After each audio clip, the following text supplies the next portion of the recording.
अस्सलाम वालेकुम, नमस्कार, सत श्री अकाल एंड गुड इवनिंग। मैं हूँ अर्ज़ काज़मी और हमारे साथ मेजर जनरल राजन गुर्जर साहब हैं। बहुत शुक्रिया सर कि आज आप आए। Thank you so much. नमस्कार Raju ji and good afternoon to you. Thank you so much sir. Sir मुझे आपसे आज ये बात करनी है कि वैसे तो हम लोग अभी ईरान और इजराइल और उसमें फंसे हुए हैं। बीच में से सर आपके नेवी डिपार्टमेंट जो उन्होंने उठकर कह दिया है उनके चीफ ने कि हम तो बिल्कुल तैयार थे पाकिस्तान पे अटैक करने के लिए। तो सर अगर इतने तैयार थे तो आप लोगों ने फिर अटैक उधर से ही शुरू क्यों नहीं किया? देखिए बहुत एक सवाल है जो बार बार उठ के आता है बिकॉज आई थिंक अभी हमको इसको आगे बढ़ने की ज़रूरत है। अभी सिंदूर ख़त्म हो गया और जो 4 दिन की जो एक्शन था मैं ये उसको जंग मैं नहीं भी बोलूँगा। कह रही हूँ सर, बार बार उसको रिपीट करने से क्या होगा सर? टेंशन बढ़ेगी, खत्म तो नहीं होगी। और ऑलरेडी ईरान और कहाँ कहाँ पे क्या चल रहा है, तो ऐसे में जैसे आप भी कह रहे हैं, मैं भी कहती हूँ कि खत्म हो गया है और अब आगे बढ़ना चाहिए। लेकिन फिर दोबारा से आपके यहाँ से ऐसी स्टेटमेंट आ जाती है, तो अगर ऐसा ही है तो क्या फिर दोबारा से तो नहीं भारत कोई लड़ाई वगैरह के उसमें है कि फिर से कोई क्लैशेस हो? नहीं, बीच बीच में से कुछ खबर आ रही है कि कोई एक पाकिस्तान कुछ एक्शन करेगा, कोई टेररिस्ट स्ट्राइक होगी, इस टाइप का एक्शन। देखिए ये इसको मीडिया में इसको न्यूज़ आती रहती है। मैं ज़्यादा इम्पोर्टेंस नहीं देता इसको न्यूज़ को बिकॉज दोनों साइड की मीडिया ये इस तरीके की रिपोर्टिंग अपना करते रहते हैं, तो I don't think we should give any importance. और जहाँ पे नेवी चीफ का सवाल है, जैसे आपने वैसे सवाल किया, तो वो बेसिकली कई बार होता है अपने ट्रुप्स को मोटिवेट करने के लिए भी बोलना पड़ता है और ये फौजें करती हैं दोनों तरफ से। और जब भी हमने जल मुनीर को भी देखा है कि वो अपनी एकेडमीज में जाते हैं और अपने कैडेट्स को एड्रेस करते हैं, तो इस प्रकार की रिटोरिक का इस्तेमाल होता है। और भारत की तरफ से भी इस टाइप का जो आपको देखने को मिल रहा है, तो इसको मैं ज़्यादा इसको अलार्मिंग नहीं देना। मैं इसमें कोई आपकी अलार्मिंग स्टेट नहीं है और इसका ये मतलब नहीं है कि हम जंग के लिए तैयार हैं। हम तो कोशिश ये रहेगी कि भारत जंग को इसको पहल नहीं करेगा। एंड इसको अभी तक भारत का ट्रैक रिकॉर्ड भी ऐसा रहा है कि हमने कभी भी फर्स्ट टाइम अटैक नहीं किया है। और आने वाले वक्त में भी आई थिंक एक सिमिलर स्टैंड हमारा इसको रहेगा। आफ्टर ऑल आपने सुना होगा प्राइम मिनिस्टर मोदी ने जब एक बार स्टेटमेंट दिया था that this is not a year of war, तो वो शायद स्टेटमेंट जो सही तरीके से आजकल की सिचुएशन को दिखलाता नहीं है। बिकॉज मुझे तो ऐसा लगता है that this is an year of war और हम जहां पर भी देख रहे हैं लड़ाई छिड़ रही है। पर अल्टीमेटली इसको अर्जुन जी आप देखिए इसका नतीजा क्या है, इस लड़ाई का जो इसका एंड रिजल्ट हम क्या देखने को मिल रहा है। अब आप यूक्रेन और रशिया को देख लीजिए, दोनों इकोनॉमी तहस नहस हो चुकी हैं, दोनों कंट्रीज की 4 साल से लड़ रहे हैं। इसको क्या हासिल हुआ है? अभी आपने जो आपके पास डॉन बॉस का एरिया था वो तो पहले भी आप ही के साथ था ऑलमोस्ट, तो आपने जो क्या इसमें ग्रेट गेन्स आपने लिए हैं। और अगर हम इसको गजा की लड़ाई भी देख लें तो आपने इतने सारे लोगों को मार दिया, 70,000 लोग मारे गए। आपको उसका नतीजा क्या मिला? अभी भी वो जो पीस है वहां पे पीस नहीं है। और इसको हमास ने अभी भी हथियार इसको हैंडओवर नहीं किए हैं और वो ना ही उसको करेंगे। तो आपका जो पीस बोर्ड आपने बनाया, इस तरीके की आपकी चीजें हुई हैं, उसमें पाकिस्तान भी शामिल हुआ उस बोर्ड में, तो उसका जो कोई आपको नतीजा नहीं देखने को मिल रहा है। और अब यहाँ पे गल्फ में देख रहे हैं और गल्फ में इस लड़ाई से एक्चुअली क्या हुआ है, जितने भी गल्फ कंट्रीज हैं और ईरान के बीच में अभी एक तनाव पैदा हो चुका है। और इसको आने वाले वक्त में देखिए, अब इस अमेरिका तो आके चला जाएगा। अब ज्योग्राफी अगर आप देखें, ईरान को तो वहीं रहना है और आपने ऐसा कोई रिजाइन चेंज तो किया नहीं है जो जिसका दावा आप कर रहे थे। तो ये जो लड़ाई के जो सिलसिले हैं, जो भी वॉर मॉन्गरर्स होते हैं, वो ये छेड़ देते हैं, बट अल्टीमेटली इसका नतीजा आपको कुछ नहीं मिलने वाला है। अब हमने आपके चैनल पे बोलने से मुझे कोई संकोच नहीं हो रहा है कि 4 दिन की लड़ाई ये जो हुई उसमें हमने आपके 9 टेररिस्ट कैंप्स को अटैक किया। ये उसके बावजूद आज क्या हो रहा है कि इसको टेररिज्म खत्म तो नहीं हुआ पाकिस्तान में, और इसको चल रहा है। और इस बीच-बीच में इसको खबर इसको ये भी आती है कि वो अभी ताला सैयद का कोई एक शादी का फंक्शन था कहीं पर, वो एक शादी अटेंड करने गए तो वहाँ पे इसको एडवाइज़र थे पाकिस्तान प्राइम मिनिस्टर के, इसको वो भी उस शादी में शरीक हुए, और उस टाइप की जो उसको एक दोस्ती दिखाई जा रही थी इसको मीडिया की तरफ, एक इसको न्यूज़ बन गई थी वो भी। तो इस टाइप की न्यूज़ हर एक साइड से इसको बॉर्डर के साइड से आएगी, और उसको मुझे लगता है कि हमको एज रैशनल कमेंटेटर्स, और जो हम इसको वॉर को फॉलो करते हैं और एनालाइज करते हैं, हमको इसको ज़्यादा जो इसको अहमियत नहीं देनी चाहिए। बिल्कुल, लेकिन सर ट्रम्प को तो अहमियत देनी होगी, इसलिए कि ट्रम्प कह रहे हैं कि अभी 2-3 वीक्स और वो लड़ाई को जारी रखेंगे। साथ ही उन्होंने कहा है कि जो अटैक्स हैं ईरान पर वो और ज़्यादा बढ़ा दिए जाएंगे। तो सर आपको नहीं लगता कि ईरान जो है वो इस तरह से ख़त्म कर देने से ईरान को जो ट्रम्प जो चाह रहे हैं वो अचीव तो उनको फिर भी नहीं होगा? फिर क्यों इस वॉर को वो नहीं रोक रहे हैं? कई लोग तो ये भी कहते हैं कि अमेरिका एक तरह से बैकफुट पे जा चुका है। देखिए, इस सवाल के 2 पहलू हैं, आपको समझना पड़ेंगे। एक आपको इज़राइल को अंडरस्टैंड करना पड़ेगा, और एक आपको इसको अमेरिका का स्टैंड आपको अंडरस्टैंड करना पड़ेगा, क्योंकि दोनों इस लड़ाई में इकट्ठे इसको उतरे थे। और अभी जो एक इंडिकेशन आ रहा है कि शायद अमेरिका इसको विड्रॉ कर जाएगा, बट शायद इज़राइल नहीं करेगा।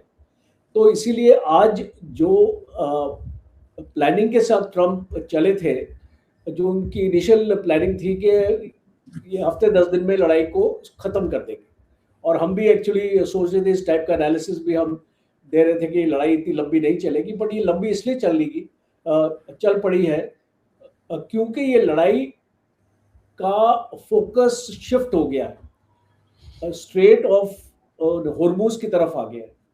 और ये स्ट्रेट ऑफ हॉर्मूज की तरफ से जब से ये फोकस शिफ्ट हुआ इस लड़ाई का, ये लड़ाई खिंच गई, इसको बढ़ गई है। और अब धमकियां ये दी जा रही हैं कि आपके ऑयल को टारगेट किया जाएगा, आपकी इकोनॉमिक रिसोर्सेज, एनर्जी रिसोर्सेज को। ये इससे क्या होगा कि ये इसको लड़ाई को आप और लंबा खींचेंगे, और इसलिए लंबा खींचेंगे मैं बोलता हूं कि अगर आपने ईरान के ऑयल को अगर टारगेट किया तो क्या आपके गल्फ के ऑयल आपके बच जाएंगे? और आने वाले वक्त में पूरा जो वर्ल्ड का जो ये एपी सेंटर है इस एनर्जी रिसोर्सेज का, आप इसको पूरे वर्ल्ड में आप इसको देखेंगे, गैस और ऑयल की प्रॉब्लम ऑलरेडी स्टार्ट हो चुकी है, पाकिस्तान में भी है। और इसको भारत जो अपना रिजर्व्स हैं हम खर्च कर रहे हैं, अपने रिजर्व्स तो एक कंटिजेंसी के लिए रखे जाते हैं, जैसे कि लड़ाई छिड़ जाए तो आपको ऑयल की जरूरत पड़ेगी, आपको तेल की जरूरत पड़ेगी, आपको लुब्रिकेंट्स की जरूरत पड़ेगी, उस तरीके का। तो आपको रिजर्व्स आपने उस टाइम के लिए रखे हुए हैं कि इसको ना कि आप नॉर्मल टाइम में उस रिजर्व्स को इस्तेमाल करेंगे। तो मुझे ऐसा लग रहा है कि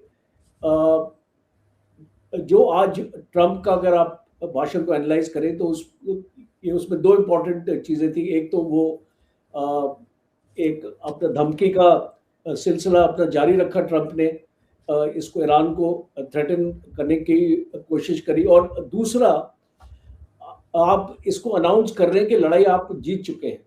और आपके जो भी मार्को रूबियो का भी ट्वीट आया, अगर आपने उसमें देखा होगा, 4 उसमें चीज़ें मेंशन करी हैं मार्को रूबियो ने ट्रम्प के एड्रेस के बाद आज। तो उसमें एक लिखा है कि हमने इनकी जहाँ पर भी इनकी मैन्युफैक्चरिंग होती है मिसाइल्स की, ड्रोन्स की, हमने उसको नष्ट कर दिया है। दूसरा, हमने इनके न्यूक्लियर साइट्स को नष्ट कर दिया। इशाफान में एक बहुत बड़ा हमला हुआ था कल के दिन। और तीसरा जो नेवल पावर है, और चौथा जो एयर पावर है। तो मैं मानता हूँ कि 50% उनका ऑब्जेक्टिव पूरा हो चुका है, नेवल पावर खत्म हो गई, एयर पावर खत्म हो गई। रिजाइम चेंज की जहाँ पे बात होती है, ट्रम्प अभी मुकर रहे हैं उस चीज़ से कि वो चाहते थे रिजाइम चेंज होना। जब आप ने पहली बार 28 तारीख को जब ये जंग हुई थी, तो उस टाइम पे आपने ट्रम्प की स्टेटमेंट को आपने इसको गौर नजर किया होगा कि उस टाइम पे ट्रम्प ने क्लियरली इसको बोला था कि हम रिजाइम चेंज चाहते हैं, और इसको ईरान के लोगों से अपील की थी कि इसको एग्जैक्टली। अमेरिका ये आपकी मदद करने आ रहा है और आपको इससे अच्छा मौका नहीं मिलेगा, हम आपकी रिजाइम को खत्म कर देंगे, तो आप आके बैठ जाओ यहाँ पे पावर में और एक तख्ता पलट आप अपना कर दो अपने देश में। पर वो चीज़ काम नहीं करी ईरान में, और इसीलिए इसको मुझे लगता है कि बाकी भी मंसूबे इसको ट्रम्प के सक्सेसफुल नहीं हुए, बट वो एक मैसेज, अब एक वॉर ऑफ एट्रिशन मैं इसको बोलता हूँ, इसको एट्रिशन वॉर है ये। एट्रिशन वॉर में आप कैसे तय करेंगे कौन जीता कौन हारा? बिकॉज आपके क्लेम्स और काउंटर क्लेम्स ही चलते रहेंगे, बिकॉज इसका वेरिफिकेशन तो हुआ होगा नहीं। अब जैसे हमने सिंदूर में भी देखा, पाकिस्तान ने क्लेम किया हम जीते, भारत ने क्लेम किया हम जीते, बट ऐसा कोई आपके पास दिखाने के लिए कोई था नहीं। और सिमिलरली आपने इस जंग में भी देखा कि दिखाने के लिए कुछ नहीं था। बट इसको मैं इसलिए अमेरिका की हार मानता हूँ, दिखाने को के लिए तो आपने इसको ईरान के ऊपर ज्यादा उसको डिस्ट्रक्शन हुई है ईरान में, जिस तरीके से इंफ्रास्ट्रक्चर नष्ट हुआ, और आपने उनका एयर डिफेंस का सिस्टम खत्म कर दिया, एयर पावर और उसकी नेवल पावर, तो टोटल डिस्ट्रक्शन तो हुई है ईरान में। बट जिस मकसद से आपने ये जंग स्टार्ट करी थी, आपका वो मकसद हासिल नहीं हुआ। इसीलिए मैं मानता हूं कि अमेरिका की हार है इस लड़ाई में। और अभी जो इसको नेतन्याहू ने क्या किया, ही इज वेरी स्मार्ट। इसको नेतन्याहू ने क्या किया कि लेबनान फ्रंट उसने खोल दिया। अब उसने इस मौके का फायदा उठाया, और जैसे उसने सीरिया में ये अपना जो इस गोलन हाइट्स का एरिया 40 किलोमीटर आगे तक कैप्चर कर लिया था, जब एक इसको असाद के टाइम पे जब वो तख्ता पलट हुआ था सीरिया में, तो अब इस नेतन्याहू ने उस वक्त का फायदा उठाया, और आज वो इस वक्त का फायदा उठा रहा है कि उसने साउथ लेबनान में इसको लोगों के घरों को नष्ट कर दिया, रेफ्यूजीज बना दिए सारे लोगों को, उनको जाने नहीं दे रहे वापस लेबनान में, और उनको रेफ्यूजी कैंप्स में रख रहे हैं, और ये पूरे एरिया को कैप्चर कर रहे हैं। वहां पे यूनिफिल करके एक ऑर्गेनाइजेशन है यूनाइटेड नेशंस की, उसको डिफंक्ट कर दिया है। तो अब इसको नेतन्याहू तो वो लड़ाई आपकी रोकने वाला नहीं है। ट्रंप अगर इसको ईरान से वापस भी चले जाएं तो लेबनान की वॉर तो रुकने वाली नहीं है, वो तो और कुछ महीने तक चलेगी। तो जो ये इसको सिचुएशन अभी मैं देख रहा हूं कि ट्रंप 1-2 हफ्ते में निकल जाएगा, बिकॉज अभी जिस तरीके से प्रेशर है उसके ऊपर, एक तो नेटो कंट्री उसके साथ नहीं है, उसको एहसास हो चुका है कि नेटो मेरे साथ नहीं, 32 कंट्रीज है नेटो में। दूसरा उसको एहसास ये भी हो चुका है कि जो इसको अवाम है अमेरिका की वो नहीं है ट्रंप के साथ, और ट्रंप की पहली बार रेटिंग 32% पे पहुंच गई। वो भी जानता है कि फ्यूचर उसका बहुत अनसर्टेन हो चुका है, और इसीलिए उसको ये अनाउंस करना पड़ेगा कि ये लड़ाई मैं जीता हूं। वो बार बार बोलेगा इस चीज को, जैसे कि सीज फायर को ये 50 बार उसने बोला था इंडिया और पाकिस्तान का सीज फायर कराया, सेम तरीके से वो ये बार बार बोलेगा, ये 10 बार 20 बार 30 बार, और इसको लोगों को कन्विंस करने की कोशिश करेंगे। बट लोग बुद्धू तो है नहीं, इसको समझते हैं लोग क्या हो रहा है।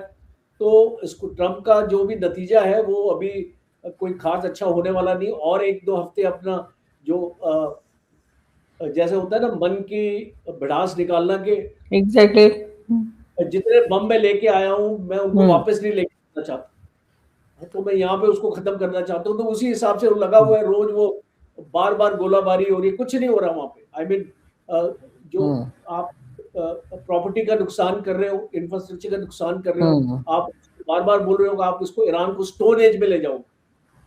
देखिए स्टोन एज का जो डायलॉग है हमने वियतनाम की लड़ाई में भी सुना था, और उस टाइम पे आई थिंक ये कैनेडी थे या जॉनसन थे, उनके उसको पीरियड में वो प्रेसिडेंट थे, और उस टाइम भी हमने सुना था वियतनाम को बोल रहे थे कि हम आपको स्टोन एज में ले जाएंगे। आज देखिए Vietnam is the most promising Asian country today. जो उसकी इकोनॉमिक ग्रोथ है, डेवलपमेंट है, आज Vietnam is one of the top performing economies of the world.